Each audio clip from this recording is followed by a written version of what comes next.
Good morning, everyone. It is a pleasure to be here with you this morning. My name is Julie Kozak. Salam alaikum, bienvenue. Thank you for joining us this morning for the Managing Director's press briefing on the global policy agenda for the 2023 annual meetings. We will begin with Managing Director Kristalina Georgieva's opening remarks, and then we will turn to your questions. Kristalina, the floor is yours. Thank you very much for being here. Salam alaikum. My great pleasure to welcome the media to our annual meetings here in Marrakesh.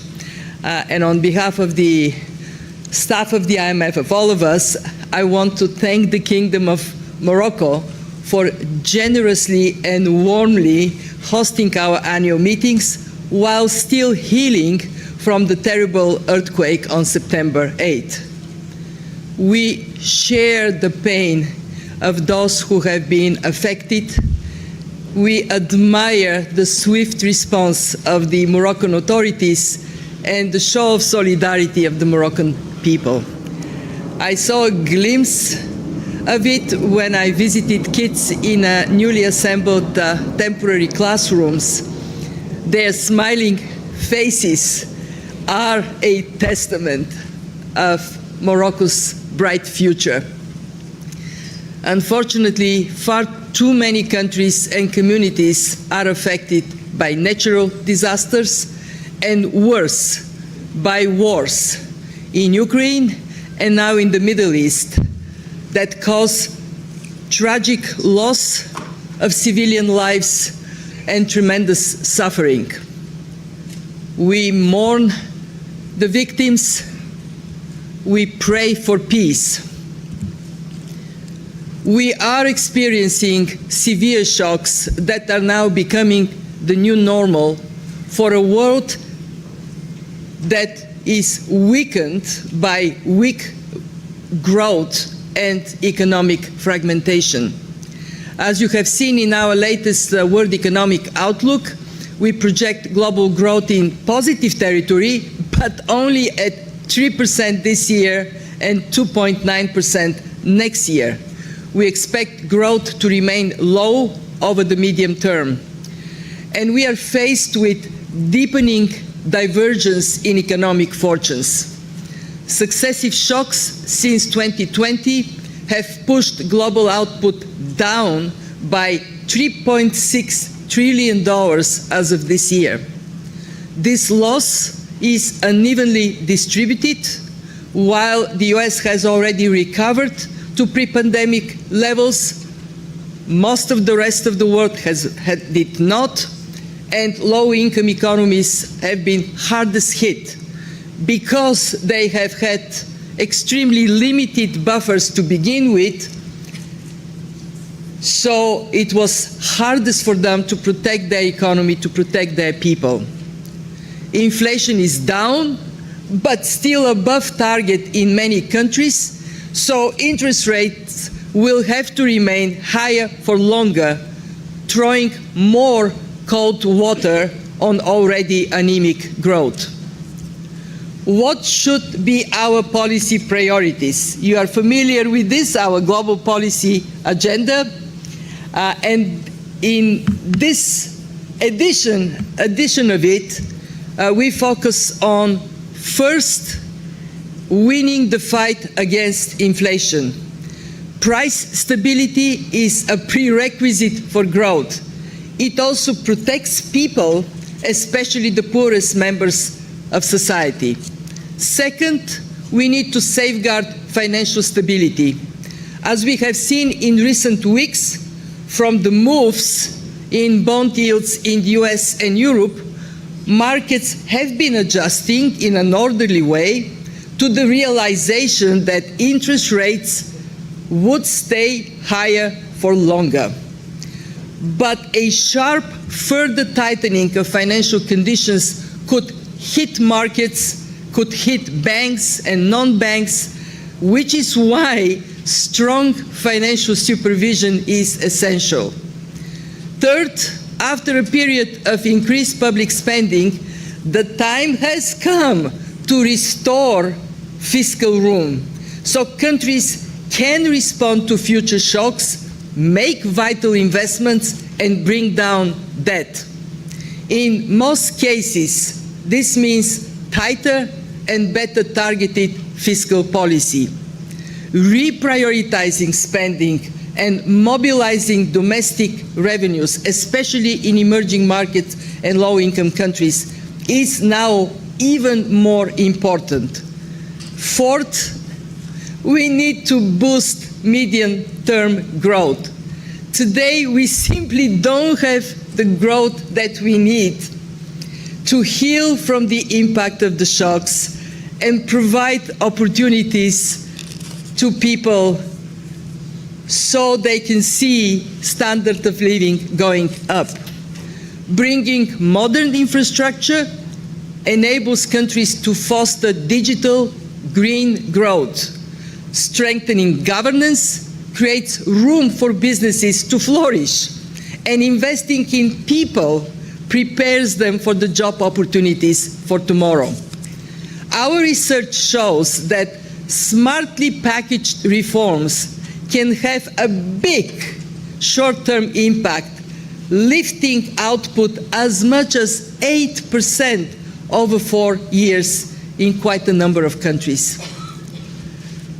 Call for international cooperation in this world of more frequent and severe shocks is what we want to amplify during these meetings. We must boost our collective resilience through working together. And this week, we are making tangible progress in this area. Alongside the World Bank and our Moroccan hosts, yesterday we released the Marrakesh Principles for Global Cooperation. They lay out a broad framework for harnessing multilateralism for the benefit of all, for the good of the world. During these meetings, we aim to put solidarity in action by increasing our capacity to support our low-income members. And I'm pleased to share that there are now 40 member countries helping us get closer to our fundraising targets for the Poverty Reduction and Growth Trust, which provides zero interest rate loans to low-income countries. I can tell you it warmed my heart yesterday when we meet with contributors to see how much more expanded the family of PRGT contributors are. Big countries, small countries, rich countries, poorer countries, coming together for the benefit of the most vulnerable in our global family. We also will secure the full amount of the $40 billion that have already been pledged by donors to our new Resilience and Sustainability Trust, which offers financing to help vulnerable low and middle-income countries cope with the existential threat of climate change, and some encouraging signs that we will exceed the $40 billion. Next, by advancing the discussions on the increase of IMF's permanent quota resources with the goal to reach an agreement by the end of this year. For many of you, you know it is vital to make progress on debt through the G20 Common Framework and the Global Sovereign Debt Roundtable, which we'll meet later today. Consensus is growing around difficult issues such as cut-off dates, comparability of treatment between official and private creditors, as well as how we handle the process of debt restructuring in a timelier manner. We believe it is important also at these meetings to demonstrate we are capable to expand the voice of emerging markets and developing countries at the fund. There is a lot to do to achieve it.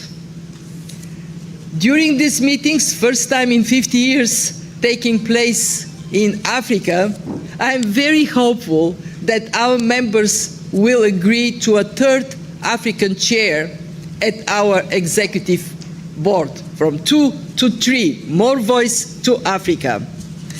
I want to conclude with Morocco's national football team, the Atlas Lions.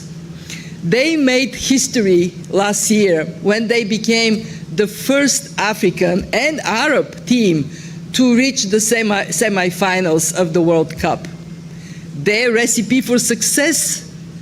The understanding no single player can win the game alone, but together they can take on the football giants.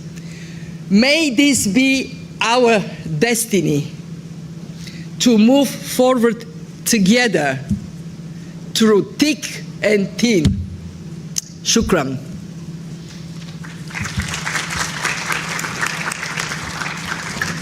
Thank you very much, Kristalina. We'll now turn to your questions. Okay, since we're in Morocco, I'll go right here in the front row. Wafa, please.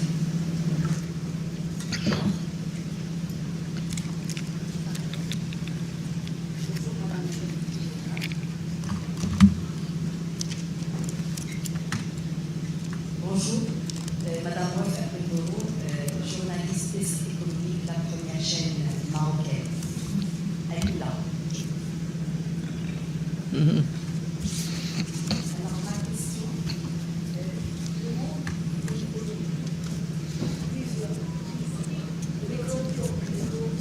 ah oui,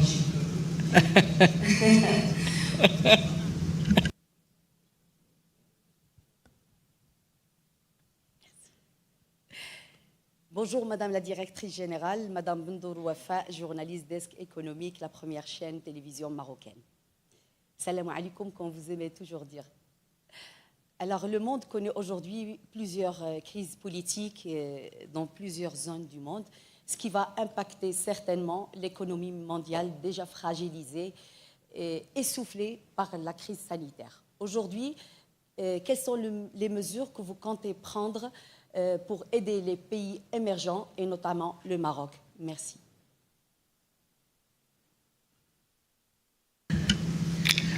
First, congratulations to Morocco for having consistently and firmly pursued a course of reform over the last decades. Since the 90s, as a result of these reforms, income per capita in real terms in Morocco nearly doubled. People are twice better off than they were. And we see the Moroccan economy being very dynamic, diversified, oriented toward the future, green energy, the ability to lift up productivity in agriculture, and very important, investing in Moroccans' people. So you're asking me what can be done in this more difficult global environment. Well, first, countries building strong fundamentals. It is like here in Morocco, the houses that were built on sound foundation, they were not affected by the earthquake. And this is why at the IMF we so strongly recommend pursuing structural reforms to increase that resilience, building strong institutions so prevention and response to shocks can be effective. Second, we recognize that the world is changing very rapidly, and that demands from policymakers to be agile and adaptable. No more we can set up strategy and plan for years and years in the future. We have to have vision where we want to go, but then be adaptable in the way we get there. And again, Morocco is a very good example of doing that. 3, we have to stand firm against the forces that divide us. In a more shock-prone world, we need each other even more. Don't fall for the temptation to point fingers. Oh, it's somebody else's fault. Go with holding hands. When we are here, this is what we want to do. Bring the membership together, despite all the tensions, despite all the complexities. We can make progress on economic policy, and we can demonstrate that solidarity that you demonstrated here in Morocco after the earthquake. It is a value for the world community. Very good, thank you. Let's go this side. A gentleman in the blue blazer.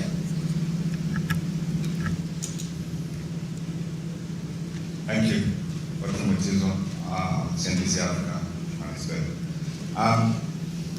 What do you say to critics who are saying the G20 common framework isn't working, and that, or is too slow, and that a key solution perhaps is not being considered, and that is debt cancellation, particularly given the burden that it is having on the poorest countries, many of them on the continent?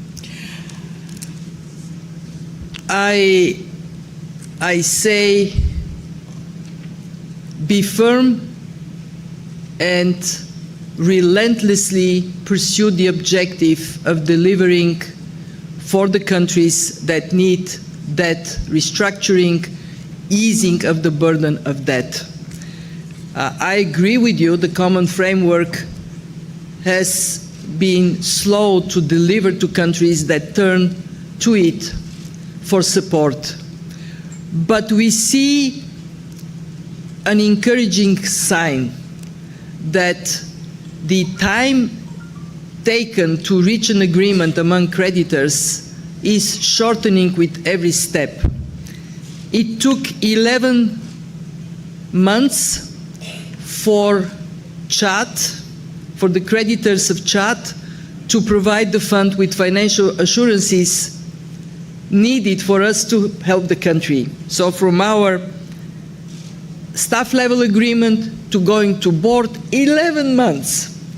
It took 9 months for Zambia, 6 months for Sri Lanka, 5 months for Ghana.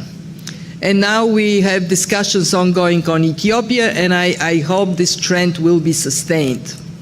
The common framework is new, and it brings together a very diverse group of creditors. The traditional creditors, the Paris Club, but then new creditors, China, Saudi Arabia, India, Brazil, the Emirates, and a very diverse group of private creditors. We have seen in the past it has taken quite a long time for the Paris Club to fully codify the way it functions. So my plea is pressure for speed and efficiency, but don't throw the towel on the common framework, because if we lose it, then we are back in a much less predictable environment.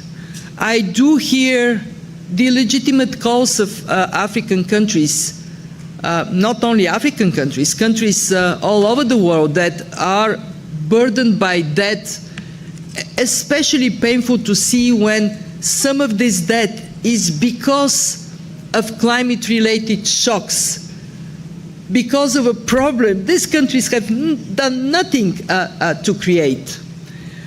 But we need to assess objectively and realistically. Debt cancellation requires all creditors to agree. having the cacophony of creditors and their different configuration in every single case makes this excruciatingly difficult. And therefore, a case-by-case approach, when we identify the creditors come together, form a creditor committee, and then we as institution, the IMF, together with the World Bank, we provide the parameters of what they need to agree on. This is today the way debt restructuring is delivered. I want to recognize that we have to think creatively how we can do more. At the IMF, when COVID hit, we came up with innovation, and it was to use, we have a trust called Catastrophe Containment and Relief Trust. We used money from this trust to give to our poorest members so they don't have to pay us. They don't have to serve their loans to the IMF for a whole period of 2 years. 1 billion in de facto debt relief provided by the IMF with the contributions of donors. We also have to think about how we can better align debt restructuring, debt relief with the impact of the climate crisis. And we at the IMF, we are doing some work in this area. It's not easy, but that kind of thinking of solutions that may have not existed before that can help countries, we obviously, this is something we must all pursue. We have created a very important avenue to accelerate debt restructuring. It is called Global Sovereign Debt Roundtable. Hugely important because for the first time, since the debt landscape has changed, the creditor landscape has changed dramatically, we have the traditional creditors, Paris Club, the new creditors, China, Saudi Arabia, Brazil, India, the private sector creditors represented at the round table, and very important, representatives of the debtor countries. And as I said in my opening, we are making good progress in coming up with clarity what are the divisive issues, how we can overcome them, so there can be speedy progress. Very good. Thank you. We'll go to this side. I'll take the woman right in the front. White jacket, please. Women with white jackets united.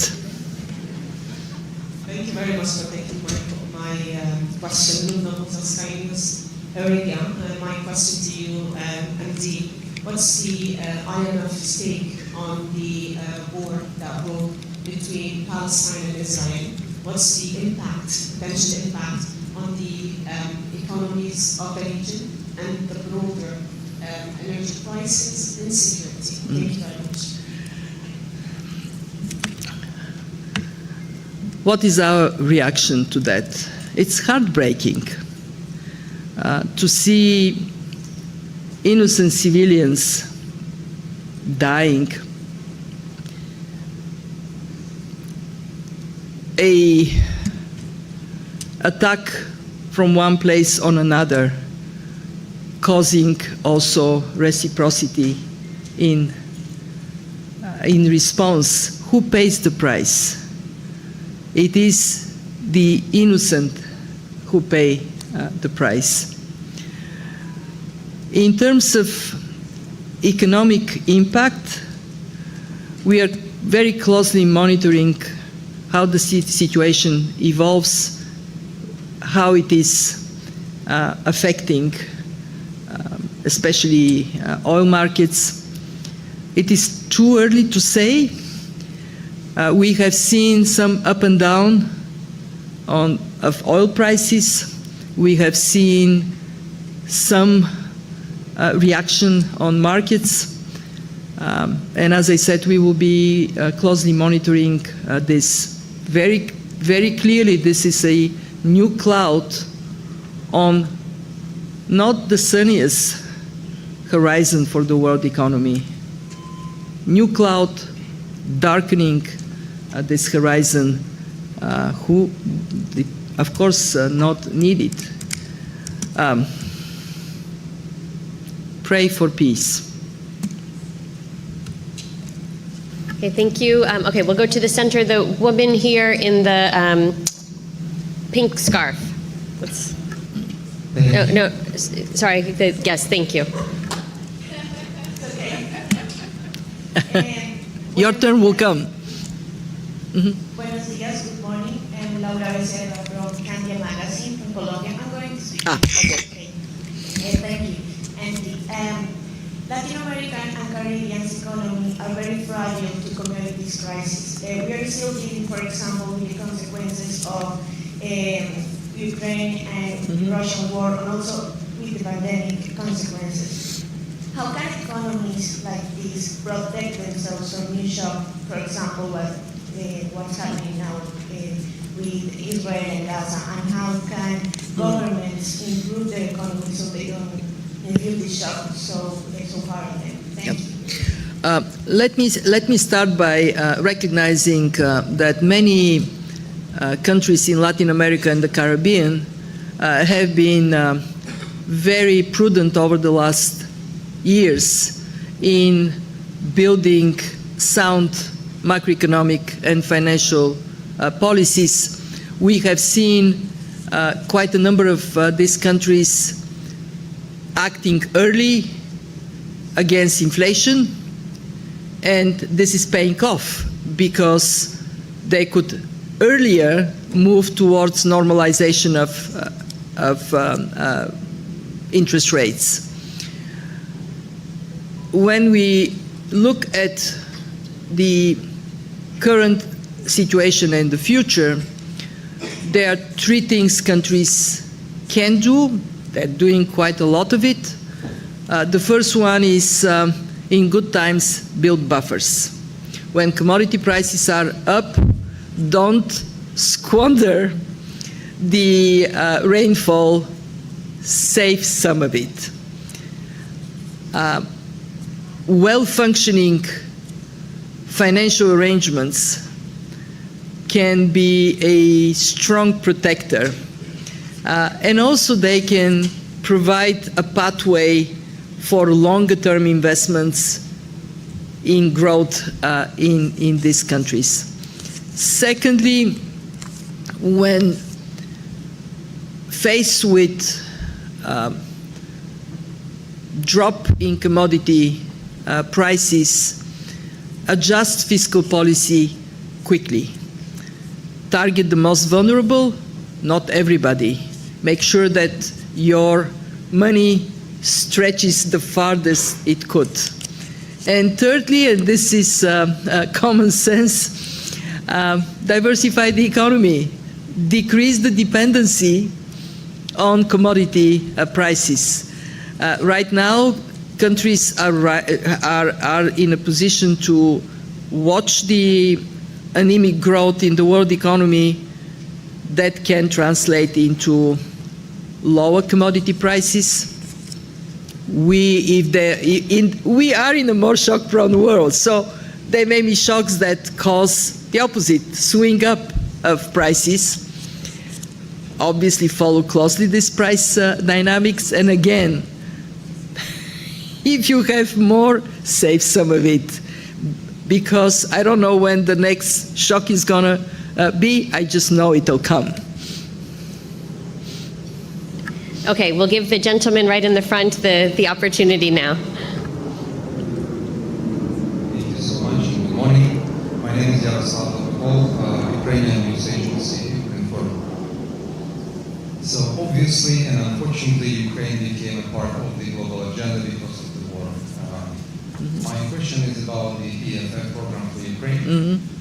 Recently, the IMF mission conducted technical discussions in Kyiv in the frame of the second review of the EFF program. and you personally met Ukrainian authorities here in Marakesh. May I ask you, could you please assess the current progress of implementing the benchmarks, the structural benchmarks of the EFF program by the Ukrainian side? Thank you. The Ukrainian economic team has been outstanding from the early days of the war. And this is why we have been able to agree on a program, very ambitious program, delivering large-scale financial support for Ukraine. As you know, the size of the IMF loan, slightly over 15 billion, mobilizes 115 billion in financial support over 4 years. And of course, this financial support has to be grounded in strong performance under the program. This strong performance is there. We have completed our first review in June with high marks for the actions of the Ukrainian authorities in raising revenues, collecting taxes. At that time, 36% taxes to GDP. I know many economies not in a war that can barely reach 15%, and here is Ukraine, 36% taxes to GDP. Improving governance and putting in place anti-corruption protection, making the spending well-targeted to social services, health, education, ensuring that pensions are paid, and bringing inflation down. The second review, the one you talked about, in this review we registered 3 very important achievements. One, restoring growth. We now project growth to be around 3%. We had a range 1 to 3%. We are the higher end of the range. 2, inflation is down in single digits. It was high. It dropped because of this prudent policy, dropped down. 3, reserves are solid. And because they're solid, the Central Bank of Ukraine is in a position to move towards a managed flexible exchange rate. From a position of strength, we have been very clear that we need demonstrable progress on watching the money, and in that sense, we now have a law on to restore asset declarations, and we are working with the Ukrainian authorities on all aspects of the program. We have reopened our office in Kiev. That allows us to have day-to-day engagement with Ukrainian authorities. I am very impressed by Minister Marchenko, by the central bank governor, by the whole economic team, and I can say the sincerity with which they approach their duties, the sense of obligation to the Ukrainian people, don't waste money, use it well, and the sense of responsibility to those who support Ukraine are admirable. Thank you very much. We'll go to this side of the room. Let's take the woman first row, first seat. Yes, red earrings. Good morning, MD. I'm Niveen Kamel from Egypt. Can you update us on the status of the IMF program with Egypt and your engagement with the Egyptian authority? Thank you.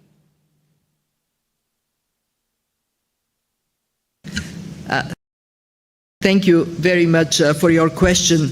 As I'm sure you know, the IMF has a long-standing close partnership with Egypt. When the pandemic hit, we provided exceptional support to Egypt, $8 billion, and then we followed with the $3 billion extended fund facility. Egypt has made good progress on a number of fronts. Fiscal policy, the implementation of privatization strategy, the engagement with our team on how to best conduct monetary policy in these very challenging times. Our discussions are very much focused on making sure that Egypt succeeds. We are currently in close engagement to define the dates for a mission so we can make that progress I'm talking about. My respect to the Egyptian authorities, the Ministry of Finance, the Central Bank. They're handling very difficult challenges, and they're doing that well. Very good. Let's go over here. Gentleman, second seat, GG Press. Thank you very much. My question is on poverty reduction and growth trust to deal with future shocks, as you mentioned. And you have encouraged the member states to boost or contribute the fund further. And could you get their pledge or resources further to manage the trust sustainability in the longer term yesterday? Thank you for this question. We came here with a dual objective to make sure we close the gap in subsidy resources currently in existence, and second, to think through how we can put long-term PRGT on sustainable footing. Yesterday, we made excellent progress towards the first goal, and we heard some very good suggestions from the membership on how to address the second one. I want to praise Japan. Japan made yesterday a very impressive pledge to the subsidy account of the PRGT, which made Japan the largest contributor, 20% of what we are going to provide as zero interest rate loans, a subsidy for zero interest rate loans comes from this generous contribution. So I take the opportunity, you're asking me this question, from the bottom of my heart to thank Japan for that generosity. Beyond Japan, yesterday we have heard quite a number of new pledges, and we got some indications that when the ministers are in town during our IMFC, there will be more that would close the current gap, the one that was identified in 2021. More importantly to me is the recognition that in this time of more geopolitical tensions, we have significantly expanded the number of contributors. 1/3 of the contributors are emerging markets and developing economies. They provide quite a significant part of the new pledges. And beyond the money, that signal that on issues that are of crucial importance, we can unite and make decisions. That signal came yesterday, and it will be amplified on Saturday during the IMFC meeting. Okay, very good. We're coming to the end. So last question, middle, Andrea. Hi, thanks so much. You know, you said it's a little early to say what the impact is of the war in Gaza, and but you've written and spoken about fragmentation in the global economy. Can you say a few words what you think about this latest shock, whether it will exacerbate that sense of fragmentation in the global economy, and whether the IMF and other institutions are doing a good enough jobs of anticipating those shocks? And you know, you kind of have a palette of risks and create your WEO and outlook. But is this current new normal? Does it require a different calibration of the way you assess risks? Thanks so much. Yep. Thank you, Andrea. We have been increasing work we do in that anticipation, precautionary manner. We now run quite intensively internally at the fund scenarios. We have been for now some time having think of the unthinkable scenarios and what would that mean for the fund. And you're right, we do need to build more agility in terms of anticipating shocks and being quick to respond. The fund demonstrated with our response to COVID that this is an institution capable of speed and impact. The independent evaluation office of the fund has assessed our COVID response very positively, and it is a comprehensive response, assessing the nature of the crisis very quickly, coming up with debt relief for the poorest members, the one that I mentioned in the previous answer, the close to 1 billion debt relief, very rapidly coming up with emergency financing. This is our instrument to respond to unanticipated shocks.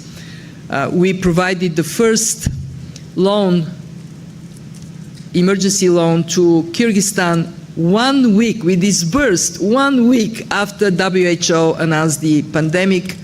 And very importantly, we have moved towards an injection of reserves and liquidity through the special drawing rights on unprecedented scale, $650 billion. But then we also exited emergency financing quickly and moved to policy loans that help countries not only respond to the shocks, but build stronger fundamentals. I am describing this because, in a way, this is our playbook for sudden, massive shocks to the world economy. And the reason we are encouraging our membership to come up with an agreement on quota increase for the fund is because it is central for that capacity that we have more financial strength, more financial resources. Going to the first part of your question,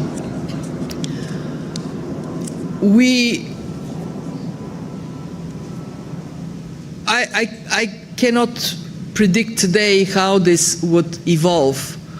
All I can say is that in a world where geopolitical tensions can flare quickly, we have to have the concentration on two things. What is it that we must cooperate on, because otherwise the world would be in trouble, like climate change. And two, where we can pragmatically define a path for cooperation in a way that bridges different views. And I can tell you, Andrea, you know me, I'm unwavering optimist. We define our destiny. So, as difficult as it might be, engage in discussions, identify areas of consensus, build on this consensus to take decisions that would improve the fate of people everywhere. Relentless. This is what we must be. Thank you. Thank you very much, Managing Director. This concludes our press briefing. Thank you all so much for joining us. We will post the transcript later today on our imf.org website. And if you have any further questions, please do reach out to our media relations team. They are available in the press center, as I think you know by now. And I wish you all a wonderful weekend. Shukran. Thank you very much. Merci. Thank you.